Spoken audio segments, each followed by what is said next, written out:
Good afternoon, sir. I am Amrendra from AMT University, Noida, Uttar Pradesh. My question is related to simultaneous elections.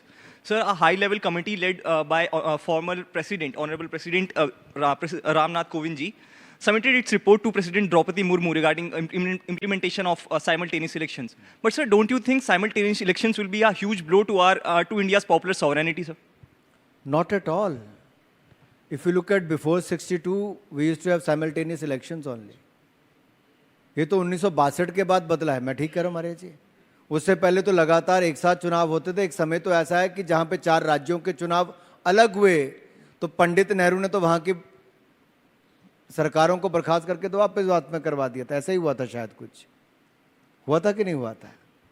I'm not too sure about Yes, it. sir. बता देना पूछ I'll के। go with your version. लेकिन मैं इतना जरूर कहता हूं कि देश में अगर एक चुनाव पे इतना पैसा खर्च होता है, इतनी एनर्जी लगती है, आप देखिए, बैठिए प्लीज। इस साल कहां कहां चुनाव हुए? राजस्थान में हुआ पिछले साल 3 महीने पहले ही। राजस्थान में हुआ, मध्य प्रदेश में हुआ, छत्तीसगढ़ में हुआ, और कहां पे हुआ? कहां हुआ? तेलंगाना में हुआ, एक राज्य और में हुआ, मिजोरम में हुआ। 5 राज्यों में चुनाव हुए। अभी हमारे बाद कितने राज्यों में चुनाव होने वाले हैं? दिल्ली का होगा, महाराष्ट्र का होगा, हरियाणा का होगा, 2-3 राज्यों का और होगा। तो अगले 5-6 महीनों के अंदर फिर 5-6 राज्यों के चुनाव हैं।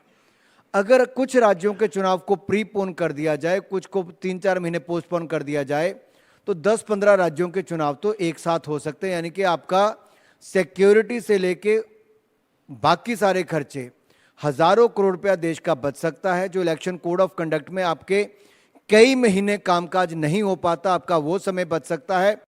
हमें जो भारत को विकसित भारत अगले 25 सालों में बनाना है, अगर हम ये समय अगले 5 वर्षों के अंदर बचाना शुरू कर देंगे तो मैं आपको विश्वास दिलाता हूं, ये भारत 2047 का इंतजार नहीं करेगा, उससे पहले ही विकसित भारत बनाने का काम पूरा हो जाएगा।